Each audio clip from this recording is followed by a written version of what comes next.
Donc le BNSSA et s'assujettit à une révision quinquennale tous les 5 ans, donc il y a un contrôle, il faut repasser des épreuves.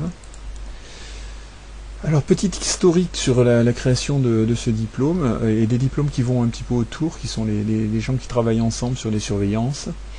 Donc en 51, création du diplôme de MNS, maître nageur sauveteur, donc était un des premiers diplômes d'État en fait existants, avant la création des autres brevets d'État d'ailleurs.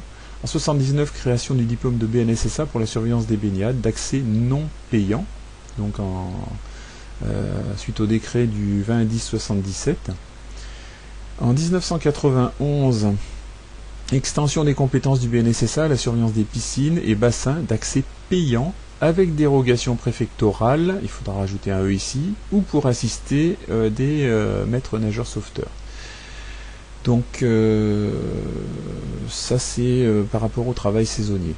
Sur la Guadeloupe, la continuité des possibilités de travail pour le BNSSA sur des baignades d'accès gratuit, elle est sur toute l'année, donc c'est une bonne nouvelle par rapport à ça. Et en 2011, là, actualité récente, rénovation du BNSSA, donc un QCM qui remplace un oral, il n'y a plus de secourisme à l'examen, pas d'oral, apnée sauvetage facilité. Bon, globalement, c'est un BNSSA un petit peu allégé, qui va quand même nécessiter une bonne préparation, parce que ça ne va pas s'inventer tout seul de répondre à ce QCM et puis de réussir quand même ces épreuves. Le BNSSA donc a des fonctions, rôles et devoirs.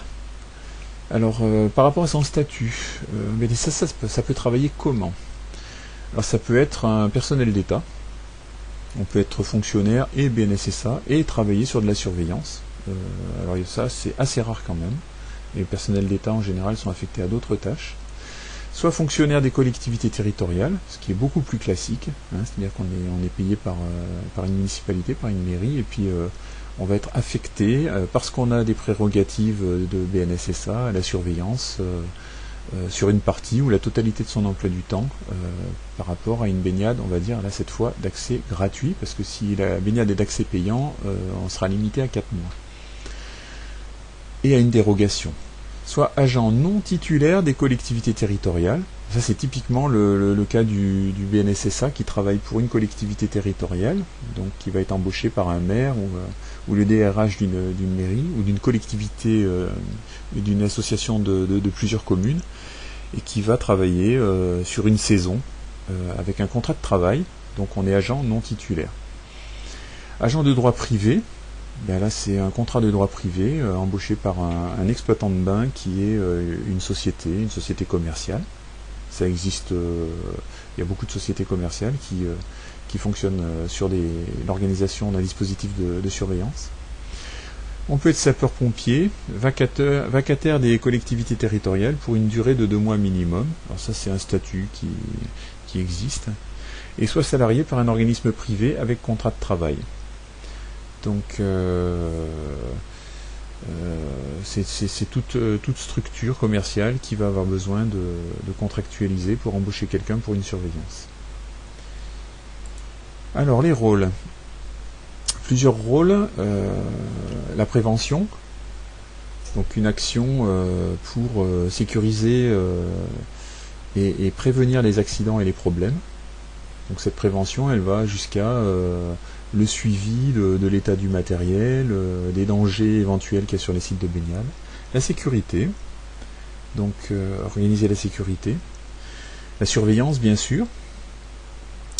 La sécurité, ça va sur la plage aussi. Hein. On est un BNSSA, il est aussi responsable de ce qui se passe sur les à côté. Donc au niveau surveillance, il faut qu'il y ait une continuité de surveillance et une organisation de la surveillance qui soit efficace. On n'a pas le droit de mal surveiller ou d'être débordé au niveau de la surveillance. L'intervention, donc on peut intervenir sur de la bobologie, sur des malaises, sur des accidents hors de l'eau et dans l'eau. Si c'est dans l'eau, ça commencera par un sauvetage aquatique, donc il faudra aller chercher et remorquer, voire rechercher une personne qui a disparu, ça arrive régulièrement. Ensuite, être capable de faire du secourisme en étant efficace, en donnant toutes les chances de survie et de bonne santé à la victime, ou aux victimes. Il y a des tâches administratives qui sont du suivi de remplissage des mains courantes, etc., etc. Et les relations avec le public, le BNSSA, c'est un petit peu un gendarme, mais c'est aussi quelqu'un qui doit avoir une bonne image et qui doit être capable de communiquer de manière satisfaisante et d'accueillir le public. Donc, en résumé, dans les devoirs du BNSSA, il y a trois grandes familles.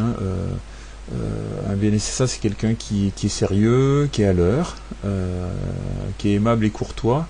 Il siffle pas sans arrêt en faisant le gendarme systématiquement si c'est pas nécessaire. Parfois c'est nécessaire. Être compétent, donc se tenir informé, être entraîné, etc. Inhérent à la fonction, donc quiétude et sécurité physique et biologique des usagers et compétences. Donc là, c'est avoir des connaissances un peu transversales sur la sécurité et les aspects sanitaires du site de baignade, parce qu'il y a des choses à savoir, à comprendre et à faire remonter éventuellement aux autorités. Inhérente à l'emploi, donc respect des termes et du contenu du contrat, respect du pouvoir hiérarchique, obligation de servir de façon continue en faisant preuve de discrétion professionnelle et de façon désintéressée et honnête. On est assujetti, je pense, en tant que BNSSA, à un droit de réserve, c'est-à-dire qu'on n'a pas le droit de raconter n'importe quoi, et puis on est aussi parfois dans des situations où on apprend des choses et donc on a une obligation de confidentialité, on n'a pas le droit de révéler les choses qu'on a appris au moment d'une intervention sur une personne, sur la vie privée d'une personne. Les prérogatives, on peut surveiller donc les baignades à accès gratuit, c'est le rôle du BNSSA, surveiller les baignades à accès payant sous la responsabilité d'un BESAN. Alors moi je remplacerai le mot responsabilité, c'est pas vraiment un lien hiérarchique, la responsabilité, le BESAN et le BNSSA sont responsables dans le cadre d'un dispositif. On ne peut pas dire que ce sera le BESAN qui va aller devant le juge pour le BNSSA, c'est pas vrai. Surveiller seul pendant 1 à 4 mois les baignades à accès payant après dérogation préfectorale. Et ça c'est bien marqué en rouge, un BNSSA ne peut pas donner de cours de natation ni animer des activités aquatiques. Alors ça marche aussi pour les activités sur la plage, en fait, qui sont elles aussi conditionnées à un diplôme. Alors, si la baignade est d'accès payant, quels sont les diplômes qui vont pouvoir fonctionner? Le brevet d'état de maître nageur sauveteur, donc qui est l'ancien diplôme. Le BESAN, brevet d'état d'éducateur sportif des activités de la natation. Ce BESAN peut porter le titre de maître nageur sauveteur. C'est le diplôme le plus courant de maître nageur sauveteur. Et puis maintenant, il y a eu une année ou deux où il y a eu des gens qui étaient brevets professionnels des activités aquatiques. C'est le diplôme qui a remplacé le BESAN. Et qui, pour pouvoir surveiller, ont passé un diplôme complémentaire qui s'appelle le certificat de spécialisation sécurité sauvetage. Et maintenant, le BPAAN, brevet professionnel des activités aquatiques et de la natation, qui est le diplôme remplaçant le BESAN. Globalement, c'est à peu près les mêmes durées de formation et avec des prérogatives qui ne permettent pas l'entraînement. Mais bon, le BESAN, le BPAN, le BPAA et le maître nageur peuvent donner des leçons de natation, des leçons d'aquagym, animer sans problème toutes les activités aquatiques.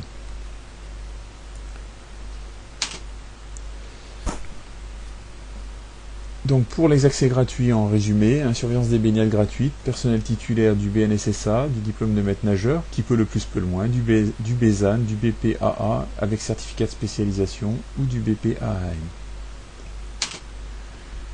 Si on est dans le cadre de piscines privées, hôtels, camping, là c'est un petit peu différent. On est un petit peu dans une procédure d'exception, dans un cas exceptionnel. On est dans des structures qui sont professionnelles, mais où les clients ne payent pas pour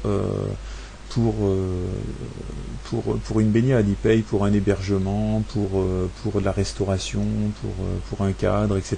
Donc globalement, ils n'achètent pas un ticket d'entrée pour une baignade.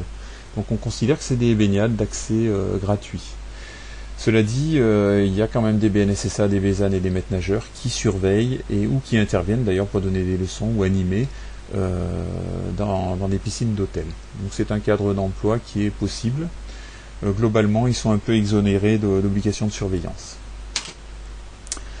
Enseignement de la natation, donc le BNSSA ne peut enseigner la natation contre rémunération, seul le BESAN, le maître nageur, le BPAN le peuvent.